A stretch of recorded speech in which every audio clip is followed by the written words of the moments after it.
With the Coronado Arte Harris Show. On the Global Market, George, they go to about 10-year, 15-year, 30-year corporate, private, and public.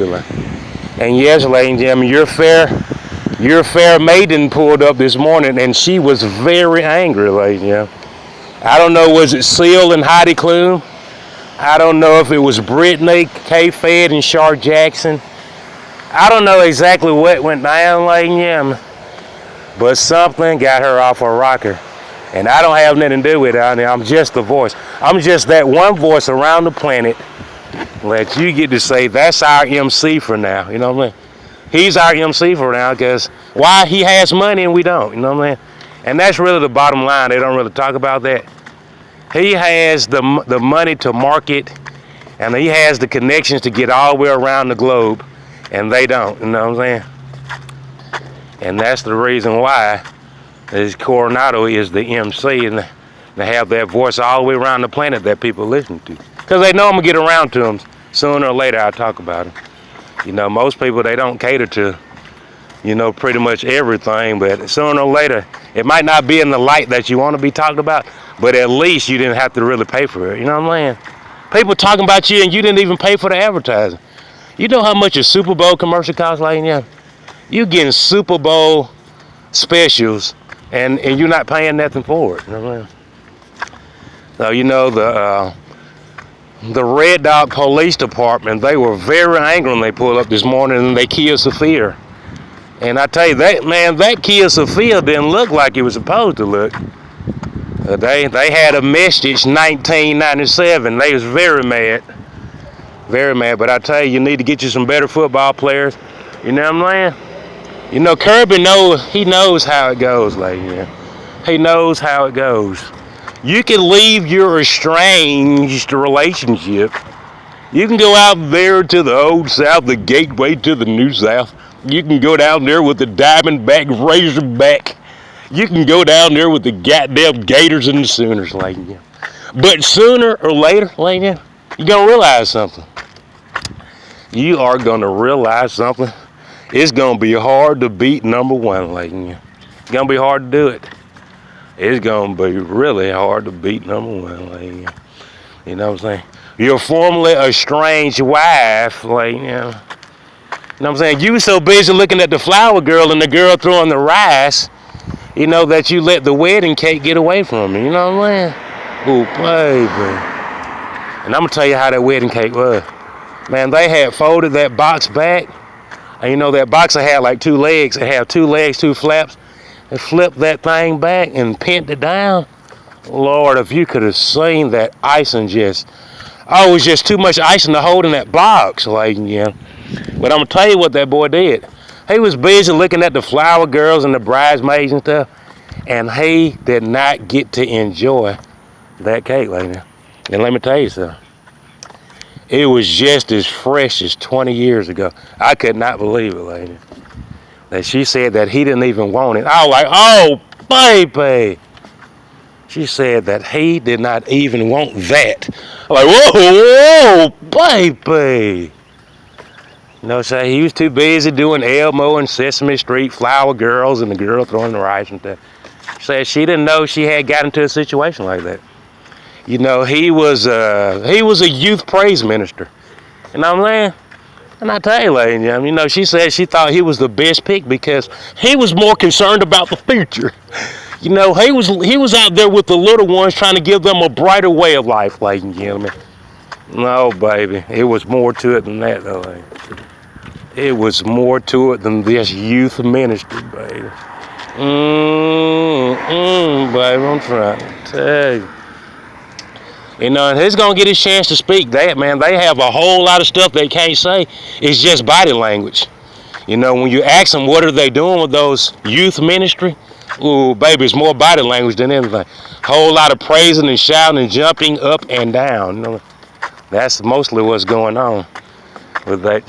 You know what I'm saying? When you get in there with the kids, though, you know what they do? They throw their book bag down and they pick up the ball. You know what I'm saying? That's what they do. You know what I'm saying? They throw their book bag down. They don't want to learn anything. They go straight for that ball. You know what I'm saying? And, you know what I'm saying? That's why I say it's good to have children watching kids. You know what I'm saying? You get kids to watch kids, not adults. You find the smartest kid to goddamn to lead the kids until playtime. You know what I'm saying? That's what you should do, like, and then you won't have that situation. But I'm gonna tell you back to the story. Man, let me tell you, that beautiful woman that guy left behind, like Michael J. Fox, baby, left her back like Nick Cameron, baby.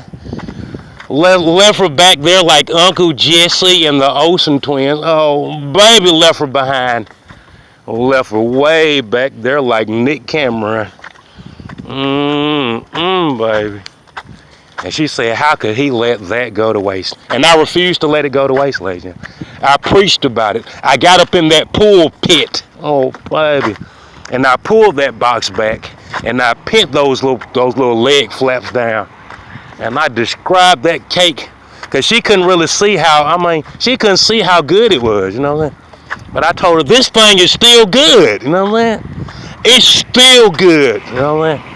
And baby, you should have saw those tears of joy and excitement just oozing out of there.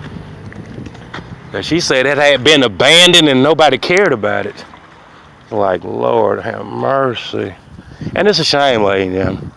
It's a shame. And I bet you her husband, when he's listening, that's when he only realizes it then.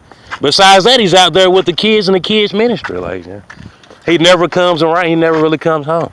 You know, he's always on the phone talking to kids that have questions about the youth praise tomorrow morning. Baby. And their parents, you know. So a lot of parents out there, you know, they with that kind of stuff. You know, some parents, they really don't care. All they want their kids to be is, you know, like Michelle Obama. She wants girls to learn, you know. But while they're learning, it's time to go to the abortion. You know what I'm saying? They're learning a whole lot. You know what I'm saying? They're learning how to do it. You know what I'm saying? They're learning how to abort those unwanted decisions that they made. You know what I'm saying? Michelle, how far does the rabbit dip? I know you played the Matrix. I know you're in the Matrix. But when you took your Planned Parenthood Plan B, I mean, how far do you want this game to go? We want girls to learn. Now Boko Haram has picked them up and thrown them on the bus and you can't find them. Now you said, bring the girls back, Obama. Bring them back. But you was the one that said, let them go learn while they're little. I mean, please, ladies and gentlemen. When does the fiasco end, ladies and gentlemen? You know what I'm saying? Let girls learn. You know what I'm saying? Come on, Michelle Obama. Please now. I mean, exactly what the heck are you talking about? You know what I mean? It's very sad, but it's very true. You know, and I'm going to tell you what a lot of women do, ladies and gentlemen. A lot of women, they get mad because they got messed up, and they want the kids to mess up so the kids won't have anything on them. You ever notice that? I noticed that during my studies and research, that a lot of women, they screw their lives up, so guess what they do? They let their little girls off the leash so they won't have anything, they won't have the upper hand on their mama. You know what I'm saying? Because they know they prone to make mistakes. You know, kids gonna make plenty of mistakes.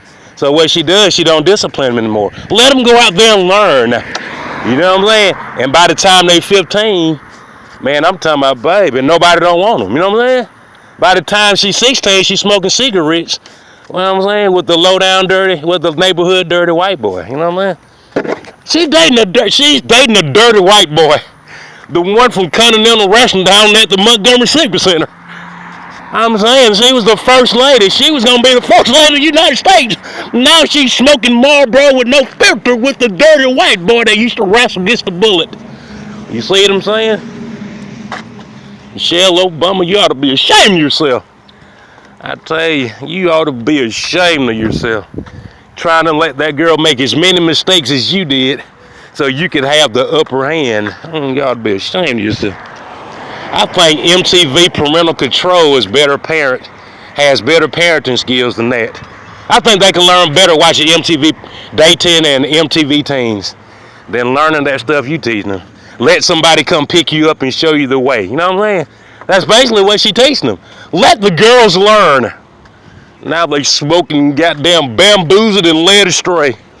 They going to get those squishers and filling them up with bamboozled. Led astray, misled. That's all they smoking, misled. They're smoking that misled. They're choking that, they're toping that misled. They're filling their veins with Barack Hussein Obama. That's what they're filling their veins with. I tell you. But nevertheless, ladies and gentlemen, and I tell you, and back to the story.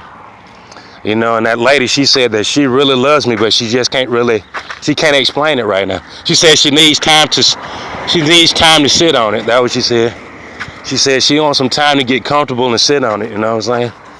And hopefully, ladies and gentlemen. I'm going to tell you the thing that she said for sure, ladies and gentlemen. She said that her husband don't want her, you know what I'm saying? She said she knows. She said it's been 20 years now, and he don't want it, you know what I'm saying? She said she can go down there and get it notarized with the county that her husband don't want it, you know what I'm saying? She said he haven't been down there, ladies and gentlemen.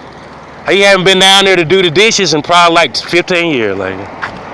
He don't even want it. She said they just cohabitate. That's all, you know what I'm saying? They just there together and they don't do anything. You know what I'm saying? And I tell you, boy, that thing looked just like a baby. That thing looked like a Louis Vuitton Coach bag down there right out the box. Oh, baby. Ooh, it's plush inside that thing, too. That thing it's like a deep freezer, you know, on a refrigerator temperature. You know that deep freezer that you know some ice gonna come out of there sooner or later? She got a deep freezer, but it's at refrigerator temperature. And all of a sudden, ooh, baby, out of nowhere, that thing will lock up.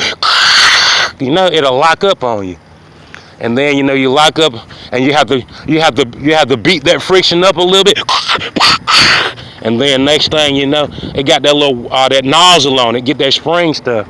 You get that crystal spring to come out that nozzle. Oh, baby.